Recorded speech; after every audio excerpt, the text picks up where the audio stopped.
सबैजनालाई आजको यस भिडियोमा हजुरहरू सबैलाई स्वागत छ। हामीले क्वेशन नम्बर यो लास्ट पार्ट थियो जुन हाम्रो वेदान्तको लागि, जहाँ चाहिँ हामीले क्वेशन नम्बर 15 सी गर्दा गर्दै हामीले आई गर्दा गर्दै अटोमेटिक कट भएको थियो हाम्रो भिडियो, किनकि स्टोरेज लो थियो, त्यही भएर है त। सो अब क्वेशन नम्बर सी को फेरि हामी गर्छौँ फेरि सुरुबाट है त। Due to the heavy rain, यहाँ क्वेशन नम्बर सी के भन्दैछ भन्दाखेरि due to the heavy due to the heavy rainfall during a few monsoon days 140 household were victimize throughout the country in the first phase.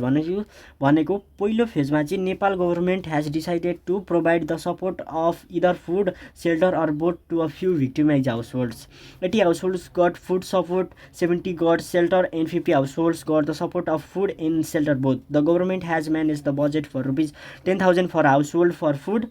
पर हाउसहोल्डलाई चाहिँ फुडको लागि चाहिँ per household 10,000 अनि 25,000 भनेको चाहिँ per household for shelter and 35,000 per household for food and shelter भनेको दुइटैलाई चाहिँ 35,000 को दरले, यो फुडको लागि 10,000 को दरले र के को लागि भन्दाखेरि सेल्टरको लागि 25,000 को दरले प्रत्येक हाउसलाई दिएको रहेछ भनेपछि क्वेसन नम्बरले 1 ले भनेको थियो। अब यो क्वेसनहरूलाई फेरि पनि हामी सुरुबाटै हेर्छौँ है त। सो 15 क्वेसनहरू हेर्न चाहनुहुन्छ भने यसरी छ है त, प्र्याक्टिस गर्ने हो भने, ठिक छ।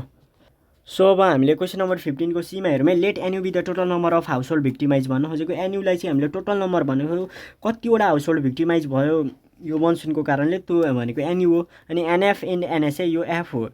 NF and NS be the number of house which got support of food and shelter भन्नु खोजेको। जसले चाहिँ फुडको र सेल्टरको सपोर्ट पायो त्यसलाई चाहिँ एनएफ र एनएसले डिनर गर्यो। देन एन्यु भनेको 140 दिएकै छ क्वेसनले, हो कि अन्त 140 हाउस होल्ड वाज भिक्टिमाइज भनौँ न। अनि एनएफ भनेको 80 दिएको छ, एनएस भनेको 70, एनएफ इन्टरसेक्सन एस चाहिँ 50 दिएको छ भन्नु खोजेको। दुइटै हाउस होल्डलाई चाहिँ सहयोग गरेको छ नि त। कतिवटा हाउस होल्डलाई सहयोग गरेको छ? 50वटा हाउस होल्डलाई। त्यसो भए food budget for per house भन्नु खोजेको प्रत्येक हाउसको फुडको बजेट चाहिँ 10,000 थियो प्रत्येक हाउसलाई। अनि त्यसै गरेर प्रत्येक हाउसको सेल्टरको लागि 25,000, त्यसै गरेर दुइटैको लागि चाहिँ 35,000 छ, ठिक छ। त्यसो भए क्वेसन नम्बर 1 ले भनिरहेको थियो, 1 ले भनेको छ calculate the amount of budget for food only भन्नु खोजेको। फुडको मात्र बजेट चाहिँ कति थियो भनेर क्यालकुलेट गर्नुपर्छ, जहाँ चाहिँ सबैभन्दा सुरुमा त एन अन्ली एफ निकाल्नु पऱ्यो, किनकि एन अन्ली एफ थाहा नै छैन भनेपछि त कसरी हामीले गर्न सक्यो। जहाँ चाहिँ एन अन्ली एफ निकाल्नुको लागि NF minus NF intersection S, जहाँ चाहिँ एनएफ भनेको 80, एनएफ इन्टरसेक्सन एस भनेको 50, 80 माइनस 50 30। अब बजेट क्यालकुलेट गर्ने एन अन्ली एफ भनेको त यति आयो। अब therefore budget is equals to 30 into प्रत्येक हाउसलाई कति दरले 10,000 दरले भनेपछि 30वटा हाउस छ, 30वटा हाउसले त 10,000 पायो नि त, प्रत्येक छ नि त। 30 इन्टु 10 भनेको 3 लाख, ठिक छ। भनेको एन अन्ली एफको बजेट देयरफोर एन अन्ली एफको बजेट यति आयो भन्नु खोजेको। फुडको लागि मात्रै बजेट यति रहेछ। त्यसै गरेर क्वेसन नम्बर 2 ले भनौँ बजेट फर सेल्टर अन्ली भनेको छ। बजेट अफ सेल्टर भन्न खोजेको calculate the amount of budget for shelter only. N only S सबैभन्दा सुरुमा चाहियो। एन अन्ली एस निकाल्नको लागि एनएस माइनस एन के गर्नु पर्यो भन्दाखेरि एनएफ इन्टरसेक्सन एस, जहाँ चाहिँ एनएस भनेको 70 छ, एनएफ इन्टरसेक्सन एस भनेको 50 छ, अनि 70 माइनस 50 भनेको 20। अनि यसलाई मैले अझै अब देयरफोर एन अन्ली एसको बजेट टोटल बजेट भनेको 20 इन्टु 25, किनकि सेल्टरको लागि त के छ भन्दाखेरि एमाउन्ट 25,000 छ नि त पर हाउस हो। अब 20 इन्टु 25 भनेको 50 होइन 5 लाख है त। एन अन्ली एस भनेको सेल्टरको लागि मात्र 5 लाख रहेछ। अब त्यसै गरेर 3 नम्बरले भन्नु calculate the total amount of budget allocated भन्नु खोजेको। टोटल बजेट चाहिँ कति एलोकेटेड भयो यहाँ दिएको हाउसमध्ये। यहाँनिर सबै टोटल हाउस टोटल के भनौँ भन्दाखेरि नि यहाँ टोटल भिक्टिमाइज हाउसहरूलाई कभर गरेको छैन, यहाँ चाहिँ फ्यु भनेको छ नि त। भनेपछि फ्यु हाउसहरूलाई चाहिँ के गरेको छ, सहयोग गरेको छ, सपोर्ट गरेको छ नि त। सो त्यही भएर अब हाम्रो क्वेसन नम्बर 3 को लागि हेरौँ है त।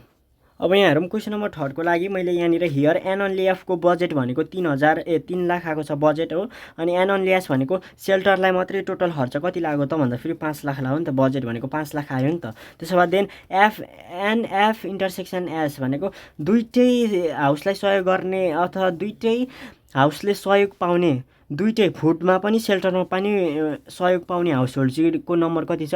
50 छ, ठिक छ। यहाँ फेरि ब्याट्री लो भयो है त, 50 छ। 50 इन्टु अब प्रत्येक हाउस होल्ड दुइटैको लागि चाहिँ 3500 छ कि छैन त भन्न खोजेको।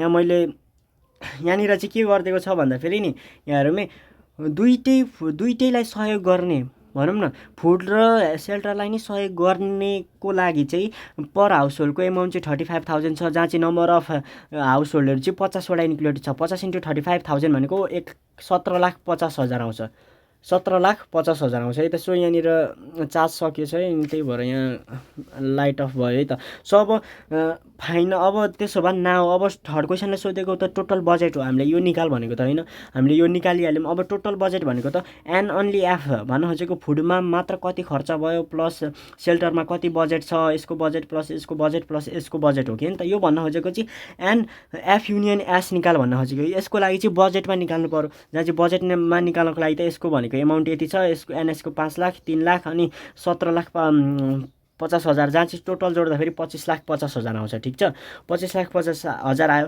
त्यसै गरेर क्वेसन नम्बर आइबीले भनौँ how many household were remain to get support in this first phase भन्न खोजेको। पहिलो फेजमा त नेपाल गभर्मेन्टले के गरेको रहेछ भन्दाखेरि के गरेको थियो भन्दाखेरि फ्यु हाउस होल्डलाई त मात्र सपोर्ट गरेको थियो, तर हामीलाई पुरै हाउस होल्डलाई सपोर्ट गरेको छैन। ठिक छ, त्यसो भए अब क्वेसन नम्बर आइबीको लागि let the remain household be X भन्न खोजेको जति पनि रिमेनिङ टु सपोर्ट गर्नुको लागि जति पनि हाउस होल्डहरू रिमेन भएको थियो त्यसलाई चाहिँ हामीले एक्स सपोज गर्नु पऱ्यो नि त, किनकि रिमेन छ नि त, क्वेसनले नि भनिदिएको छ। त्यसो भए अब एनयु हामीलाई थाहा छ, एनयु निकाल्नको लागि त N only F plus N only S plus NF intersection S यति त हो, तर रिमेनिङ पनि छ अझै। रिमेनिङ भनेको प्लस एक्स त गर्नु पऱ्यो नि त, जहाँ चाहिँ प्लस एक्स गर्नु पऱ्यो, किनकि रिमेनिङलाई हामीले एक्स मानेको थियौँ भने त अझै यसमा अझै एक्स जोड्दा त एनयुसँग इक्वल आउँछ। एनयुको भ्यालु चाहिँ 140 छ।